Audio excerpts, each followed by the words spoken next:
when you're starting your law firm, from that beginning, from the moment that you start to conceptualize, what does that look like? What is my website? What is the name of my firm? What is my story? What is my tagline? How is my bio going to be, written and set up? That's your journey right then and there. So when you say, I'm just going to do this, and you're a lawyer and you're not a marketer, you're not your own agent, you're not your own manager, and you're not your own publicist. You're a superstar, and you should have all three of those around you. And you should at least think, what would my manager do? What would my publicist do? What would my agent do in this case? And that's your pricing, that's the way you market yourself, that's your reputation as a whole.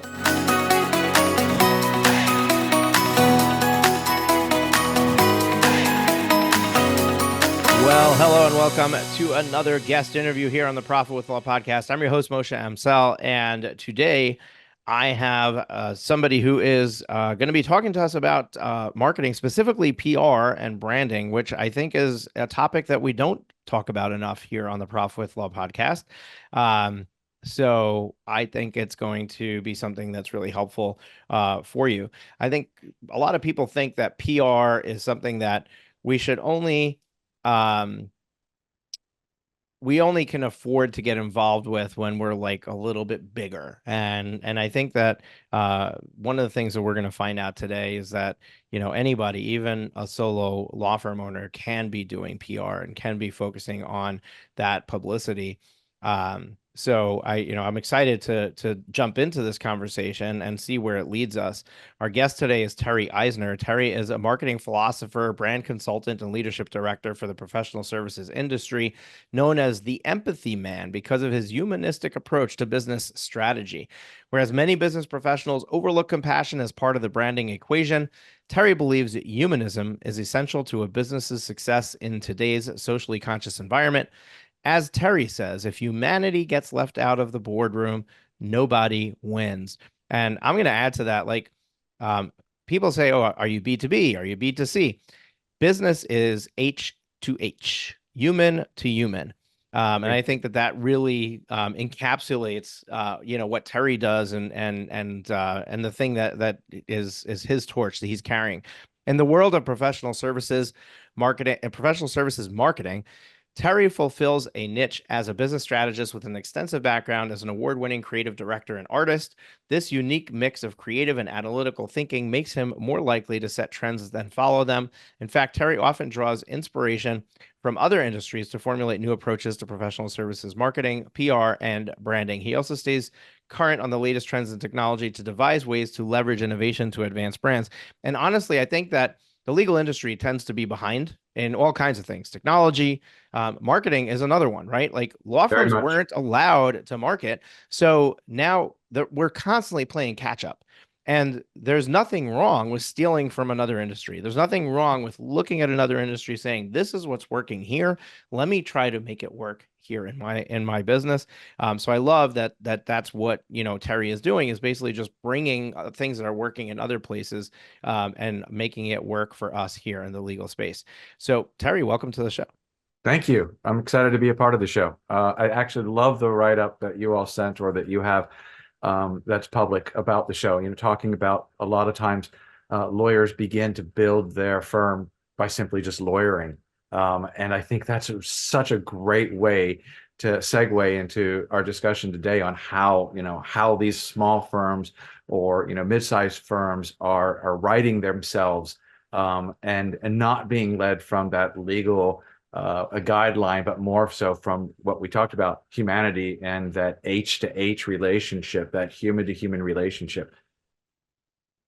Yeah, I love that. And what I want to do is just take one step back, if you don't mind, just before we get into our discussion, is tell us a little bit about you. I mean, we gave the official, bio or whatever, but tell us a little bit about your journey and how you ended up here. Sure. So I was an art director, a creative director in the DC area, working on things with the Smithsonian, a lot of the associations, a lot of government facilities. And one day there was an opportunity to work at a law firm as a creative director. And I thought it was actually the worst decision I'll ever make in my entire life. I was just thinking of all the other art directors and creative directors, thinking, really, this is a bad decision for your art career. but it wasn't. It introduced me to, the blank slate that in my mind is the law firm, and the opportunities to really build unique brands around really unique people, very creative people. And so I really enjoyed the idea of it, but then quickly started to become um, more outside of the creative role and more into the marketing and management role, and stepped into CMO at two in-house law firms in Washington, D.C. From there, I really started to understand that importance of marketing the individuals and the brand as a whole. And then started to go work at a company, Jaffe PR, which was owned by a gentleman, Jay Jaffe. And unfortunately, he passed away about 12 years ago, and I bought the company with two of my business partners. And we really diversified from just being a PR agency to being everything that we felt was important to building and promoting a law firm brand. And of course, the lawyers themselves. Awesome, awesome, Terry. All right, Terry. Um, so let's talk about the basics of PR. I mean, just as a starting point, it almost seems like an impossibility or a daunting task for and I'd like to like focus on the solo firm for this conversation, simply because I know that there's a lot more solos listening to this podcast than there are the larger, small firms, or even what you might call midsize. Um, so I want to start there, because that if they can do it, anybody can do it, right? So if that's where we'll focus our conversation. So somebody who's solo, right? They're they're thinking of like, okay, a PR firm is going to get somebody a TV spot on the evening news or whatever. Like, that's not something that I feel like I would ever be able to do, or would even be good for me. Like, what if my phone starts ringing off the hook from that exposure, and I don't even have the bandwidth to be able to handle that? Uh, How does somebody get started with this whole process? And is it just, TV spot or a radio spot, or are there other things that they can do in the PR realm to kind of dip their toe in and start to get exposure in different ways? I think if I unpack that, it comes down to the misconception of what PR is today. So we all have an idea of what PR is, but it's evolved just like everything else. And so here we are today doing a podcast, which I consider is PR. It's just public relations, it's media relations. It's in the, it's part of the new channels in which we have to share our stories with the world. And I think that right there starts to begin what is PR and how do I use PR. And so if you think about the individual attorney, and really we should think about the individual attorney, because nobody really wants to buy a brand. So nobody's really looking to align with a law firm brand, though we have to have them, especially in the large size. They really want to align with the attorney.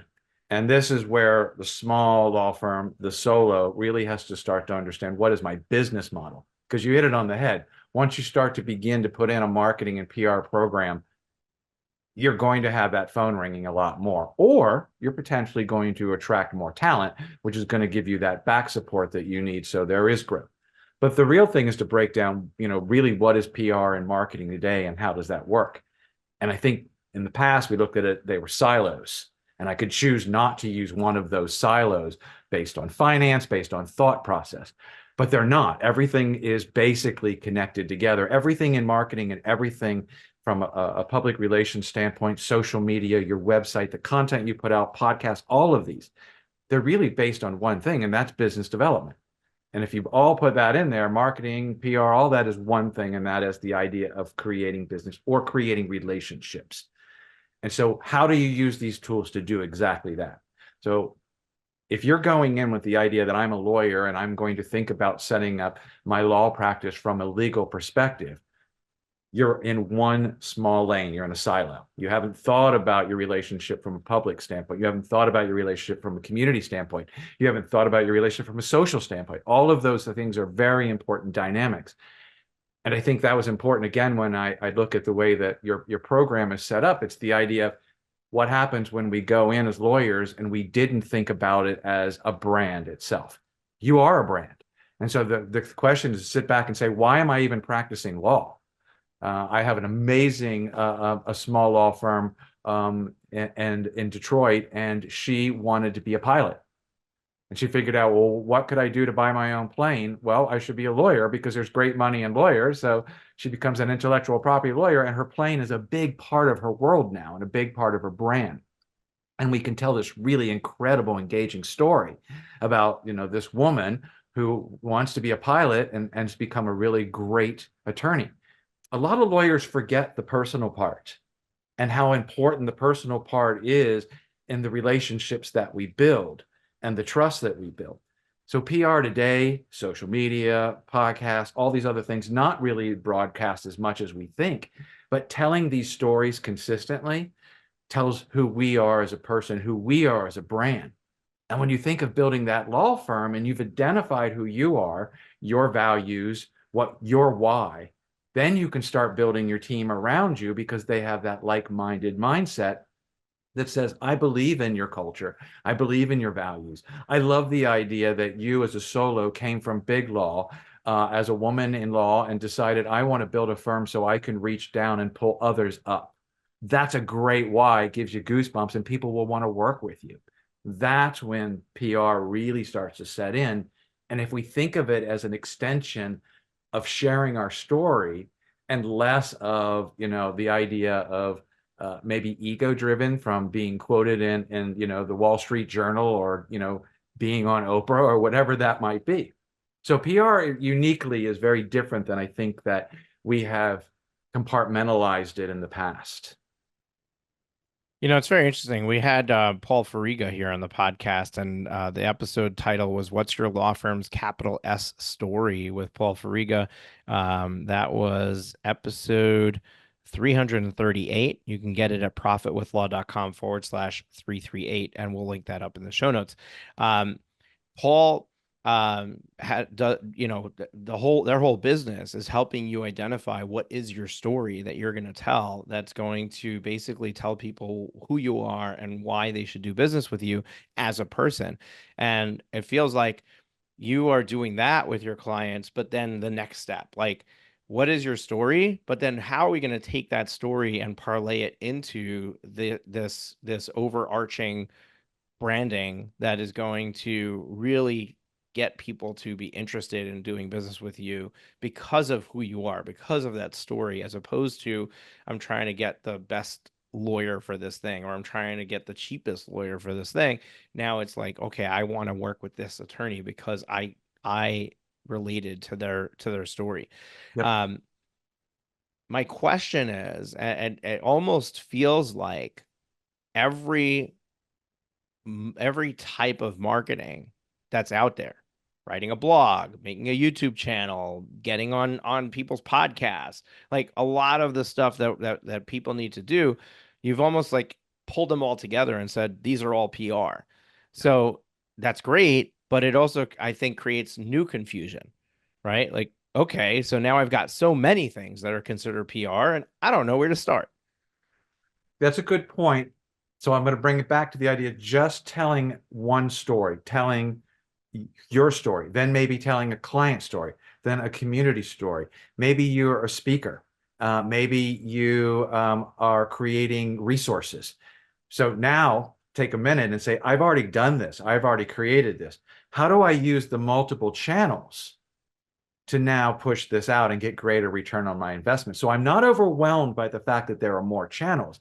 I should be elated with the idea that I have more ways that I can take this message, this time that I have spent outside of billing hours to a client, to articulate something about myself or my firm. And now how do I get greater value? So you look back and you go, okay, here's a great piece for my website. It's a great piece that I can now use out speaking to the industry. It's a great piece we can use for media relations. It's a great piece we break down for social media. It's a great topic for podcast.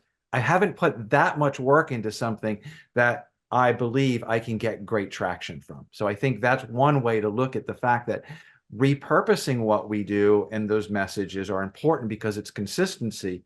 And like the old adage related to advertising, you got to run that ad 5, 10, 20 times before you think your audience even saw the ad.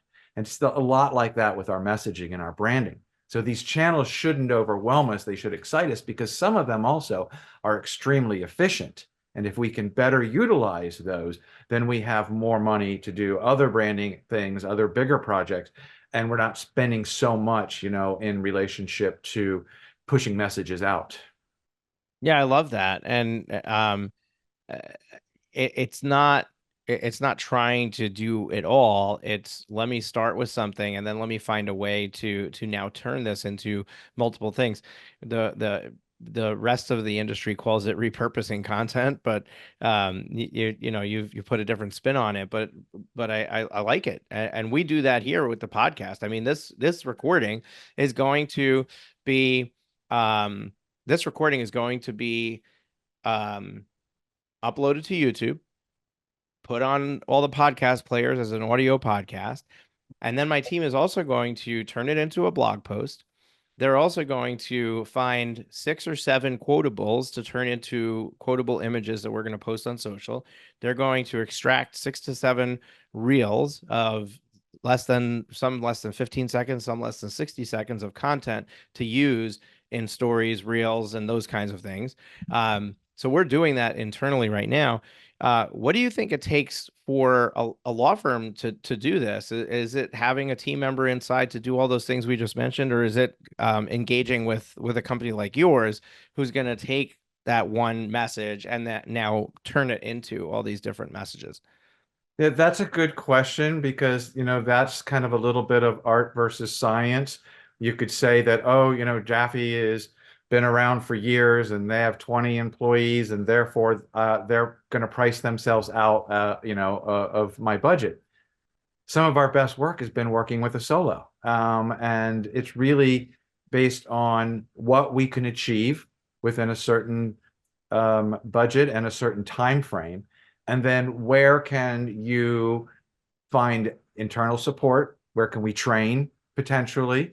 I think one of the things that we have to remember in the law firm is our success is based on just about everybody who works at that law firm. And again, if we tend to rethink law firms and get out of the mindset of the industrial revolution that revolution that kind of created them, and the idea of the equity partner, if we changed all that and we took it to the idea of being a business, the value we put on all the employees within there is really very different than the way that I think there's value put on those teams within in larger law firms today. So the important part then is what could we then do, to find support for things to be consistent, like social media, where they have to be consistent, or messaging where you do want to maintain that level of consistency. And that's the tricky part, pricing wise.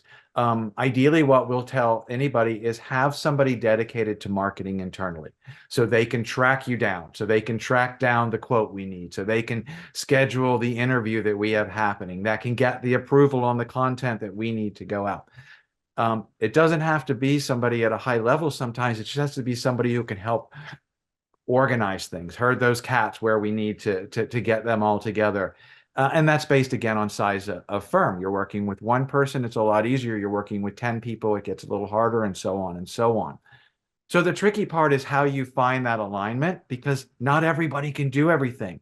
So if you run out and hire somebody to be your marketing manager can only do this much. But I just told you about all this other stuff that you should be doing. So the next thing they've got to do is go out to somebody like us and hire us. So now you have a salary and you have a relationship with a consulting agency. So sometimes you have to weigh that. What is easier? Is it better maybe just to align with the consulting agency to be my marketing department, or should I have somebody internally? And it's something we struggle with a lot, and a lot of that is based on how much should I apply to my marketing dollars or my marketing budget.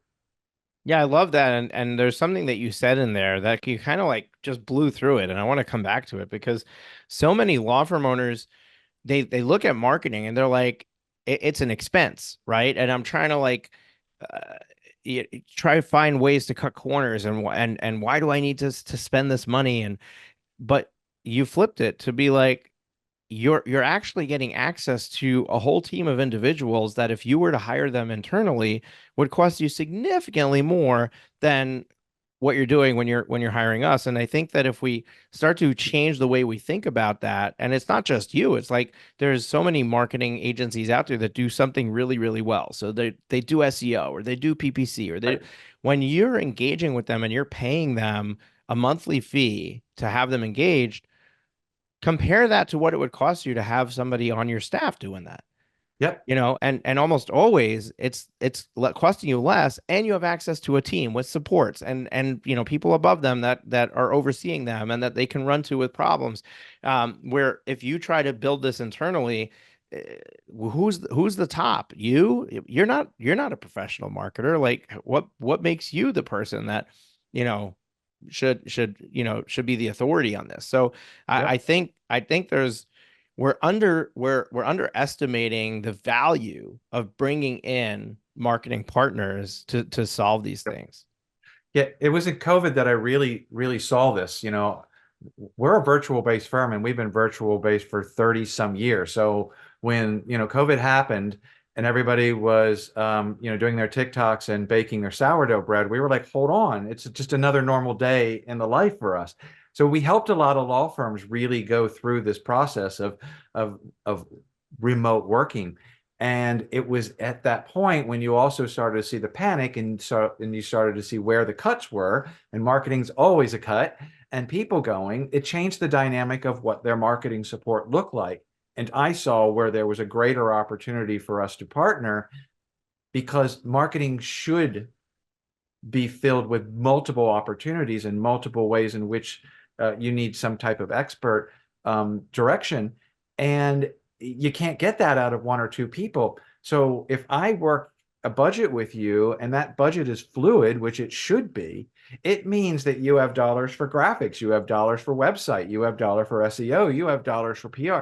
It's just how we manage that budget and how we uniquely set a strategy in place that can support solos and small firms. And it can be done by plugging into other agencies, and you can get more out of it because you can manage where that dollar goes. You just had a big win, or you want to do a big recruiting push.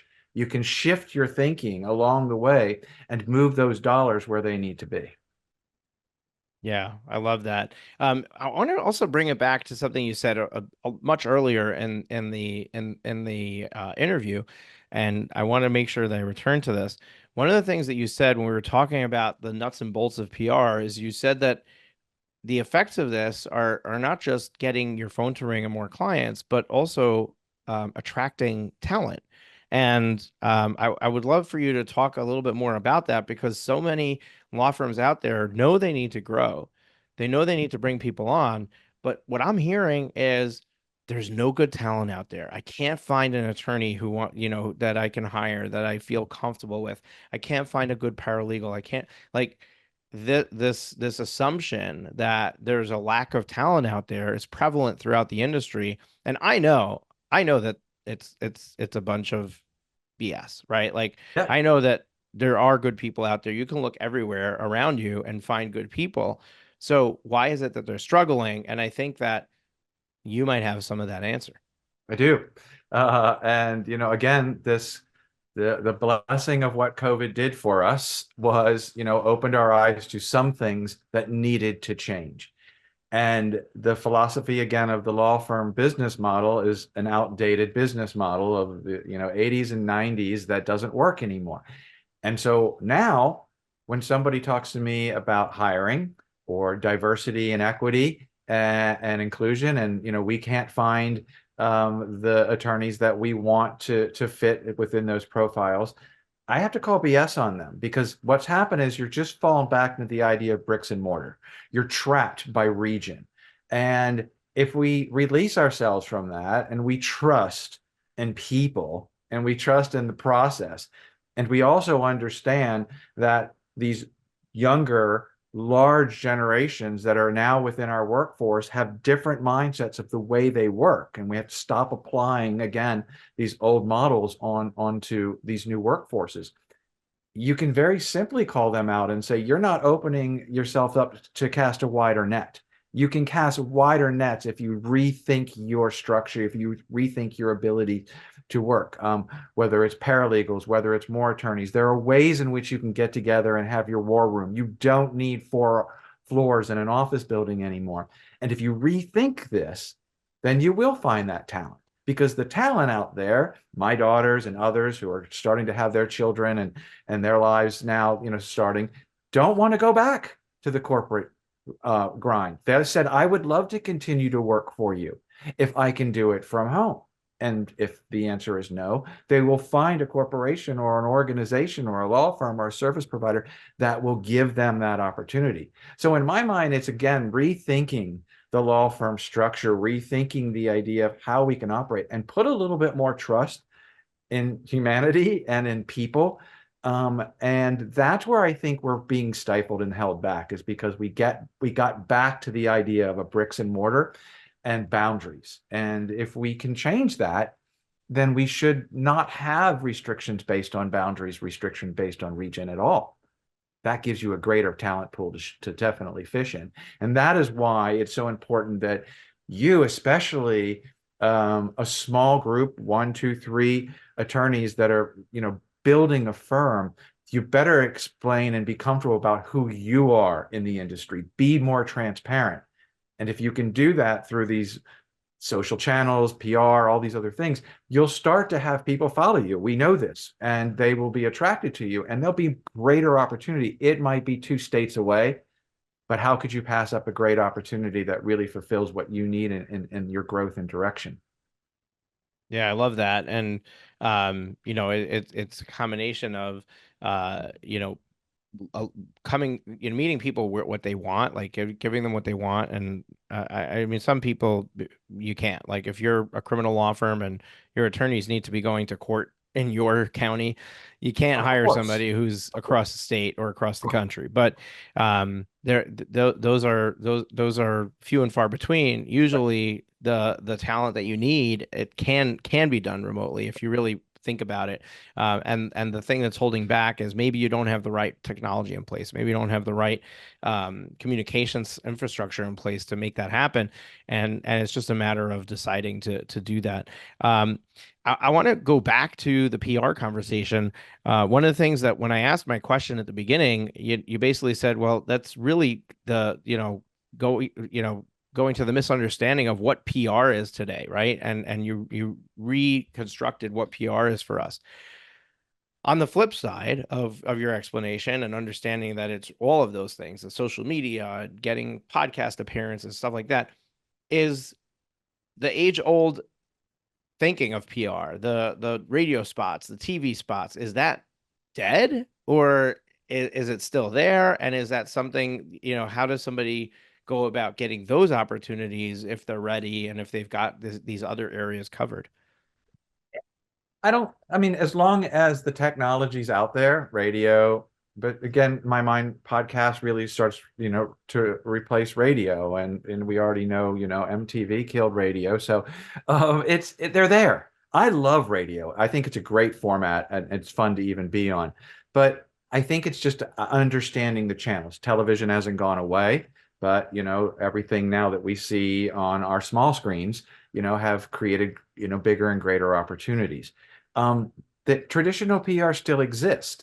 Publications still want to have content. It's just you can reach that content in a different form than, a piece of newspaper that bleeds ink onto your fingers. So there are other ways to do it. And I don't think the traditional thinking really goes away at all. I think that what switches is the idea of what I said. I believe everything a marketing agency does is really business development, or there's no reason anybody would engage us in the first place. So that's the ultimate bottom goal. So if you as a publicist have a task to announce that there are 3 new associates joining your firm, and you take it just as that, I'm going to summarize their bio, where they came from, and articulate that there are 3 new associates coming to join our real estate team.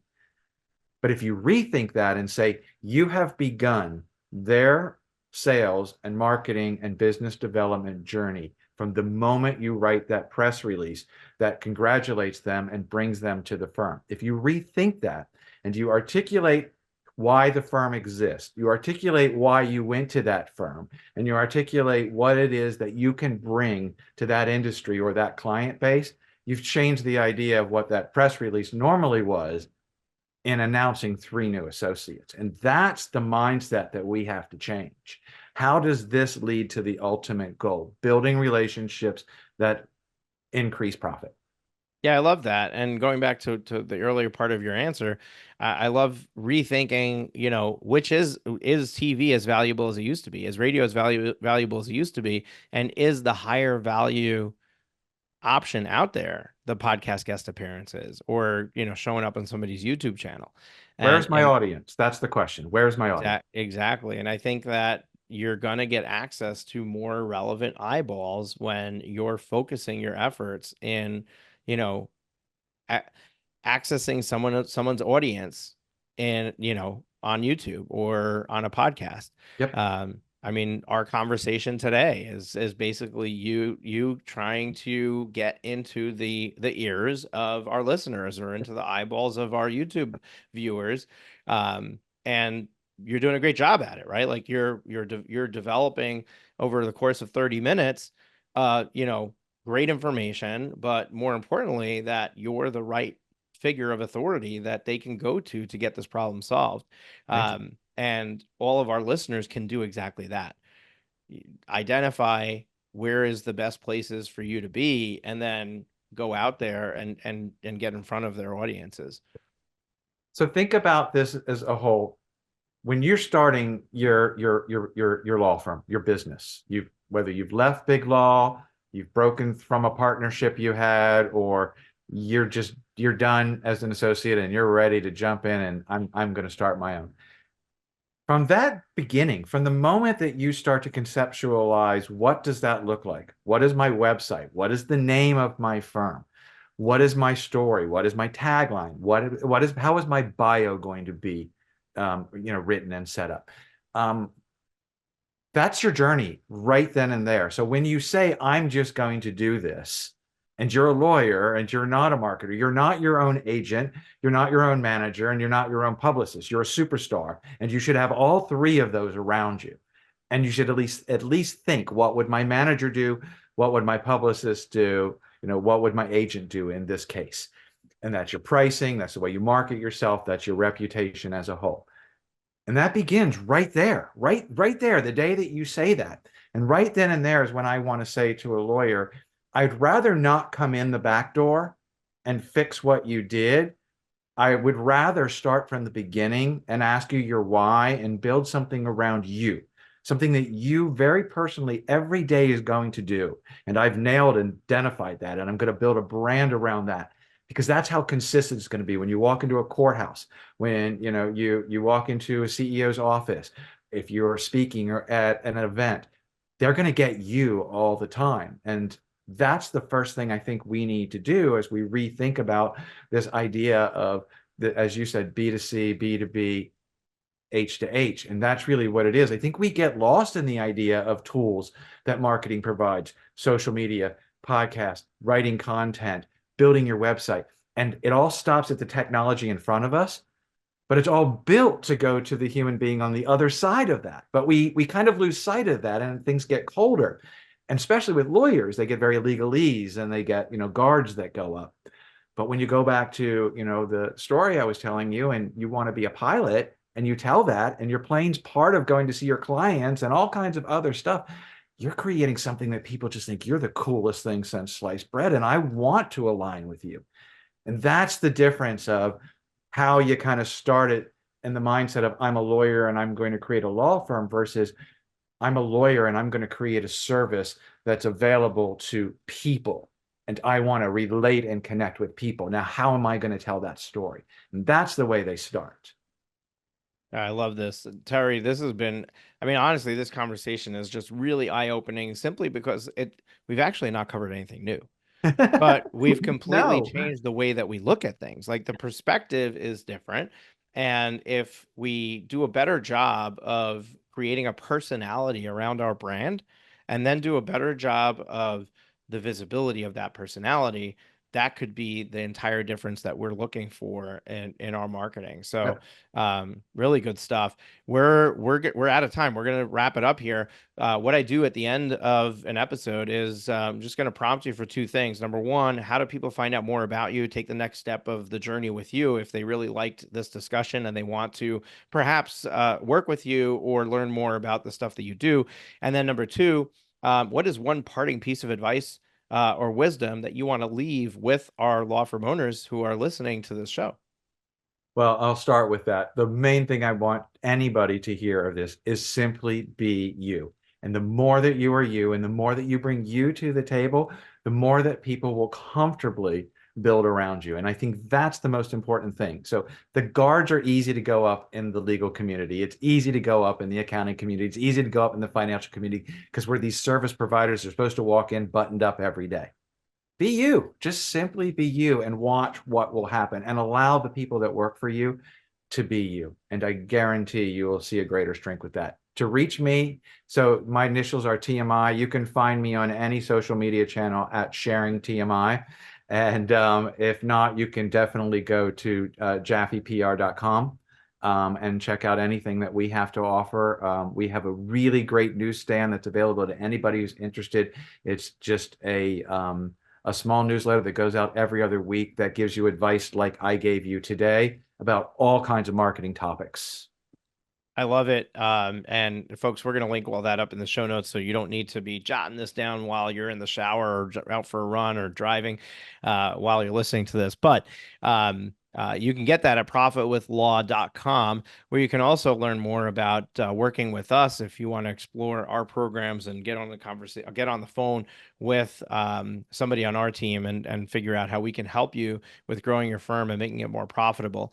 Terry, it's been a great conversation. Really appreciate you being here. Folks, if this is your first time listening to the podcast and you enjoyed this particular interview, we have over 400 more just like it. You can binge on this podcast for hours and hours, days and days.